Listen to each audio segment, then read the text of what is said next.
everybody. My name is Lyons. I'm a student at Brandeis University studying environmental studies. And today I'm going to talk a little bit about my investigation into the effects of aerosols using satellite imaging. So, okay, a little bit about what I've been thinking about the past 8 weeks. So aerosols are small particles that are suspended in the atmosphere. And this picture on the right is if we lived in a world with no aerosols and no clouds. And basically, if I'm a tree right here, I need to photosynthesize, and I've got the sun. It's pretty straightforward trajectory. The sun's light will just go in a straight path towards the Earth's crust, photosynthesize. It's pretty easy. But we live in a world with aerosols, so the picture over on the right shows this effect on the sun's light. So aerosols have optical properties that will either scatter sun's light or absorb it, which would, instead of having this picture that we have on the left, would cause the sun's light to scatter in different directions, absorb directly into the aerosols. Either way, it's going to make your life a little bit more difficult as a plant trying to photosynthesize, since you don't have that direct access to the sun anymore. Which leads me to my research question about whether plant photosynthesis is affected by the quantity of aerosols in the atmosphere. So my first plan of attack here was, how was I going to measure the amount of aerosols in the atmosphere? And the way that I did that was through aerosol optical depth and satellite imaging. So AOD is basically a measurement of the extinction of light as it passes from the sun down into the atmosphere. And over here is a picture of output from the NASA Terra satellite using the MODIS instrument. These darker areas here, like in the Sahara desert, have greater aerosol optical depth, meaning there's more aerosols. And as the light tries to go through to the Earth's crust, it'll be absorbed and scattered in different ways, so not as much of it is going to reach the ground. The next thing I had to think about was, how was I going to assess whether or not a plant was photosynthesizing more or less. And so I decided to use 2 different photosynthesis proxies for this.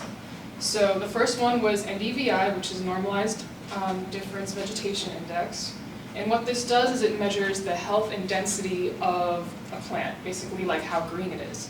And this can also be measured via satellite. So for my project, I used a data set that focused on the Advanced Very High Resolution Radiometer, and this can be found on NOAA and EU MedSat satellites. The other proxy that I decided to use for photosynthesis is something called SIF, so Solar Induced Fluorescence.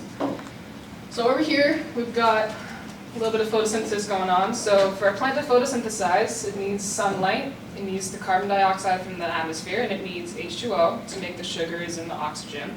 Something that happens at the same time that this process is going on is that infrared light that the plant is taking in is actually re-emitted by the chlorophyll, and this infrared light can be tracked via satellite.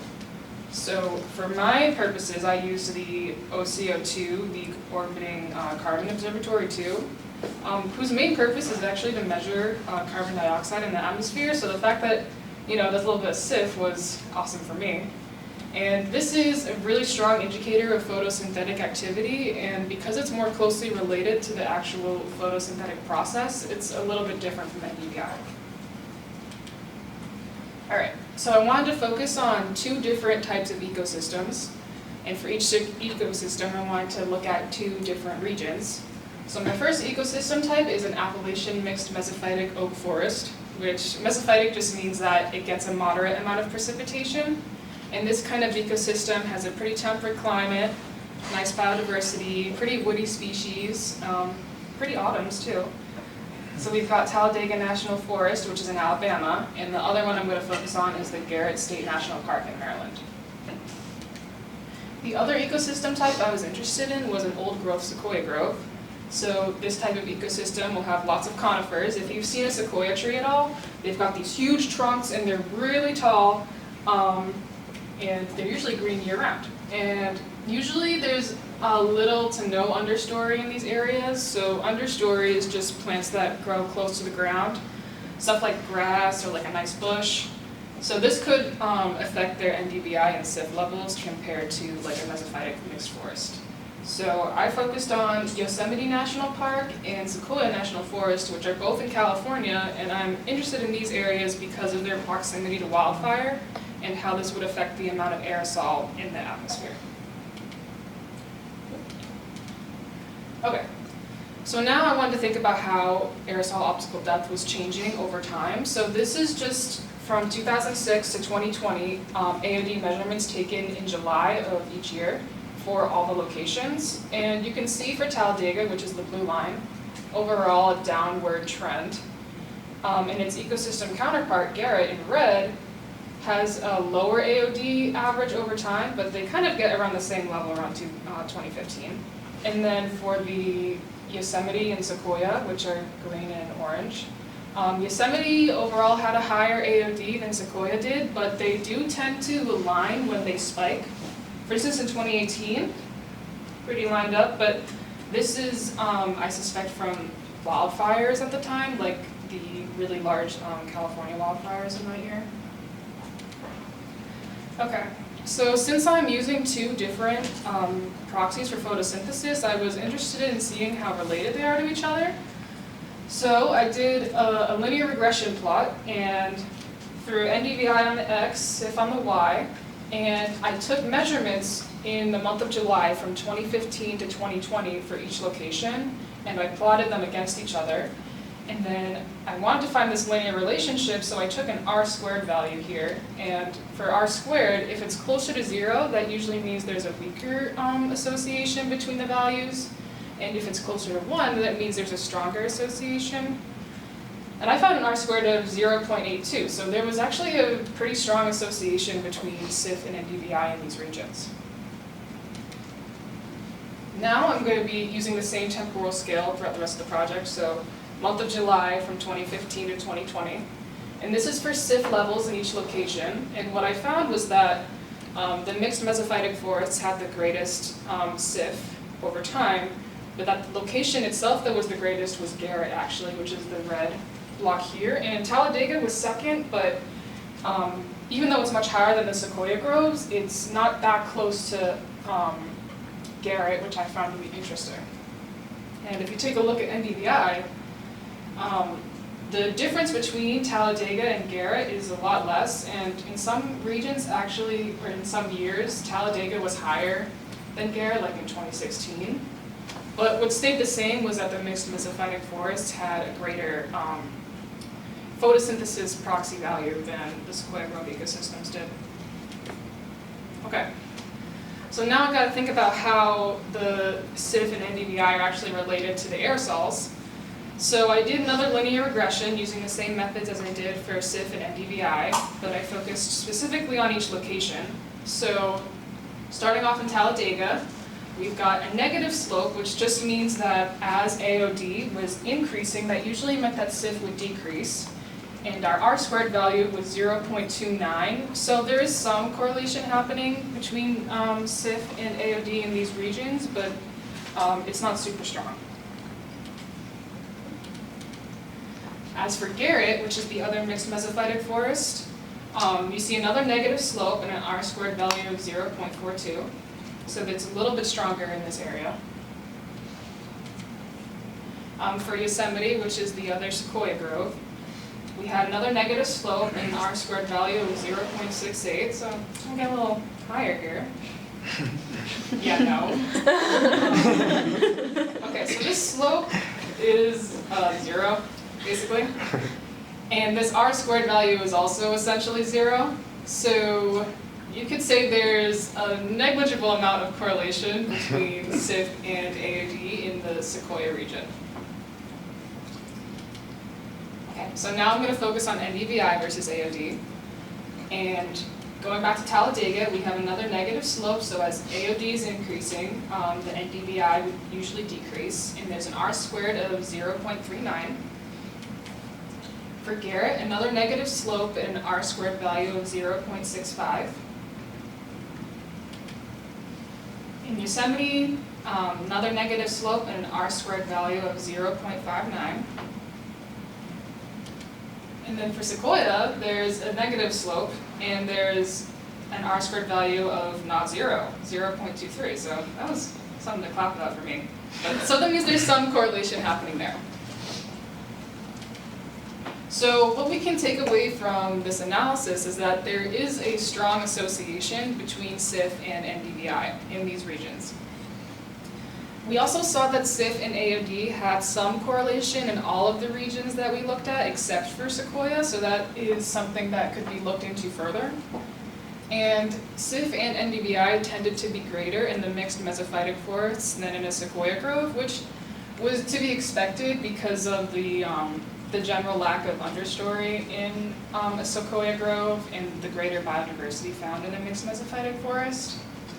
And NDVI and AOD saw more consistent correlation across all regions than the SIF and AOD did.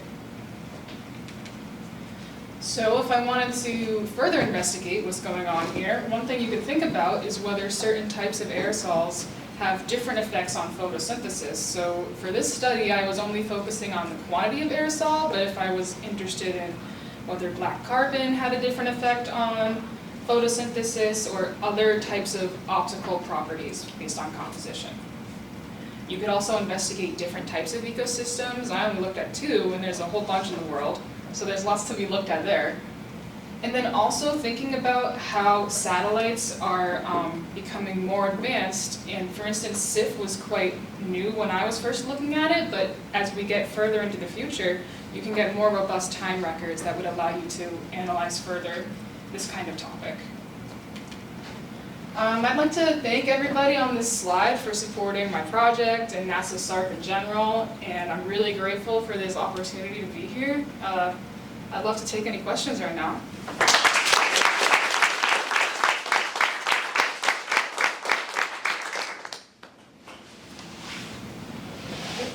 Do you have any hypotheses on why, for the sequoia specifically, there was no correlation between SIF and AOP?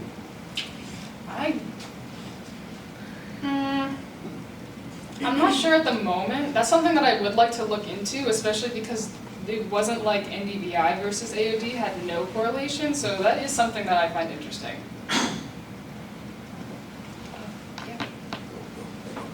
Thanks for a great talk. Maybe you said this. Do you have any hypotheses of why you have different results for SIF versus NDVI? Well, I do think that they're not the same thing because SIF is much more closely related to like the intensity of photosynthesis going on, while NDVI is more like how densely vegetated is this particular area. So I think it has something to do with like the type of vegetation. Like a sequoia might be less green than like I don't know, a big old oak, but like it could be having more intense photosynthesis at the time. But yeah, that's something that I'm also interested in looking into more. Yeah. Great talk. Yeah. Those are pretty high correlations because there's other things that are going on that are affecting, like the water availability, how if there's a drought. So you could have clear skies, but something else is limiting. Another thing that the forest ecologists look at is the temperature. So as the plant gets too hot, it sort of slows down its photosynthetic rate. And so SIF is the better metric to use, but it's also, there's much less data. As you say, in the future, I don't know, a year or two from now, it turns out tempo can see SIF as well. Okay. So the exciting thing is that you would have SIF for North America every hour. So you could see like in the morning versus the afternoon as the same ecosystem could be clear skies or more AOD, but maybe temperature or something else is impacting.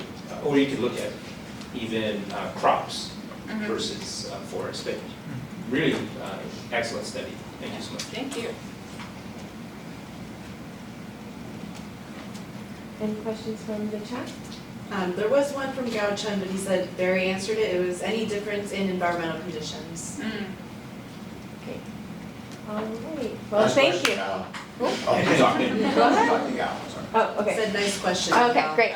Thank you, Lily.